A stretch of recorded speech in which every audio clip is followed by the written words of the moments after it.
end of this highlight. We have the Colts. We have the Texans. Phillip Rivers messed up his foot. He's going to have surgery, but he's still balling, still tough. That right there is Jonathan Taylor, 39-yard touchdown.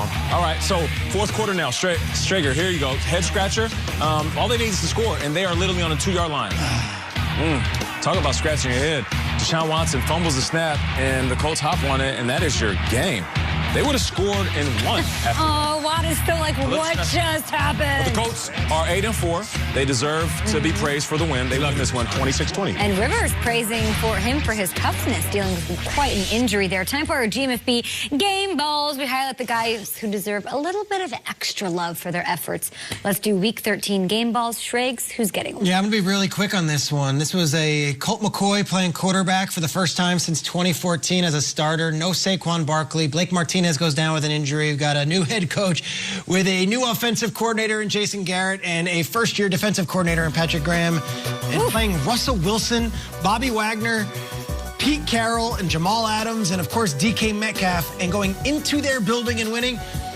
Joe Judge, what a victory. To keep this team focused all week, knowing that Colt McCoy would have to be playing quarterback instead of Daniel Jones, and to get the best out of these boys. The Giants fans have been coming out of the woodwork the last few weeks, happy with the way the Giants are playing. I feel like this was the best Giants victory since maybe the McAdoo era. It has been that long since the Giants had a relevant win.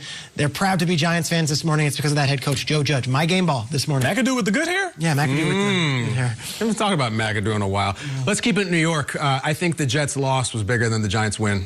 The Jets have like 3 highlights ever in their history. They got Joe Namath running, and they got Jumbo Elliott, the Monday Night Miracle, and they got Bart Scott, can't wait. Like, that's pretty much the entire history. They got another one now, and it's Raiders wideout Henry Ruggs running for a touchdown in 2020. And it's Greg Williams making the call to make it happen. I'm giving my game ball to Greg Williams. If you believe in Trevor Lawrence, the Jets winning that game yesterday would have been directly bad for them as an organization. Greg Williams said no. Not on my watch, and he gets the game ball. Greg Williams is starting to garner a lot of hate today. Speaking of Garner, James Garner did an action comedy in 1984 with C. Thomas Howell. You should Google it. But I don't want to be petty. Speaking of petty, I love this Lori Petty movie where she's a girl who has a vehicle of war. It's a really good movie. But this is for all those tank top wearing Jets fans. I know their tank is empty right now. I think Greg Williams could have used some more help on the D-line, maybe a Tank Johnson type, and the secondary a Tank Williams type. Sure, he left a rookie cornerback on an island, kind of like the island of Sodor, occupied by Thomas the Tank Engine. And if he brought that idea to that show where you like sell business ideas to Mr. Wonderful and Mark Cuban, even they would be out on that. I think actually Greg Williams deserves a prize. Like, I would send him a bottle of something. What's that thing where Snoop says, my homie Dr. Dre came through with a gang of, what is it? Tanqueray. I would send him a Tanqueray. And I'll tell you this, and I'm dead serious. When the Jets get the #1 overall pick, and they will, and I believe they will spend it on a quarterback from Clemson, and when there is a Trevor Lawrence Super Bowl parade, the Grand Marshal should be Greg Williams for making it happen, and he's going to show up like Mike Dukakis, driving a tank down 57th Street or wherever the hell they have. We got a Dukakis in a tank, and it's going to be Greg Williams in a tank, drinking Tanqueray, shouting out to Lori Petty, James Garner, and Thomas the Tank Engine. It's the little differences. The little plays make a difference, and when they're Super Bowl winners because of their quarterback, it's the play against Ruggs that Greg Williams made the call on back in 2020. Historic. Great job. Game ball, Greg Williams. So you're talking to Benny and Ho-Hocus, and you're saying, don't call, don't use this AM radio, first time, long time, and say you're mad. Send them an edible arrangement for sending the house on that blitz. Absolutely. You should, and you know what you should be saying? Thank you very much, Greg Williams. That's what you want to say. Thank you. Thank you very much. Well, so can we talk about Justin Jefferson for a moment? He is blowing past everybody in the Rookie of the Year conversation. Justin Herbert was a thing for a while, not after putting up nothing against the Patriots. Justin Jefferson now has 1,000 yards, you guys, in his first 12 games as a rookie. He joins Randy Moss, Anquan Bolden, Odell Beckham, and Marquez Colston as the only guys to ever do it. He is 4th in the NFL in receiving overall right now, and I do think he's at the forefront of the Rookie of the Year convo.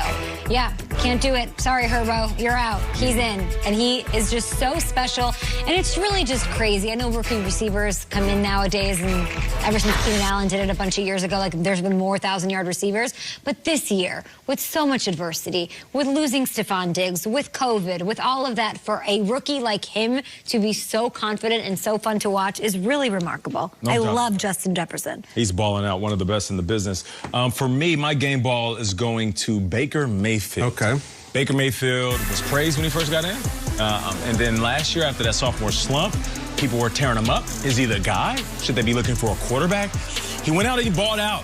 4 TDs in that first half, which ties Otto Graham's record, 1951 record that he set way back when, in 1951. His name was Otto. It was a long time ago. Yeah, a long time ago. Great the name. movie that was released in 1951, A Christmas Carol. Fitting, right? Oh, really? Season. Not the one we watch, a different one. I guess the original Christmas. Of course. Carol. I don't know that one. Of course the original. Yeah, no, I'm talking about... Of course the original. You didn't know there was original Shrinks? I'm thinking of... Don't look at me. I'm lost. 1983, the Christmas Carol. What are you talking about? The original Christmas Story? Christmas Story! Oh, Peter. What's up next? Brandon Cook's face? Come on, Peter.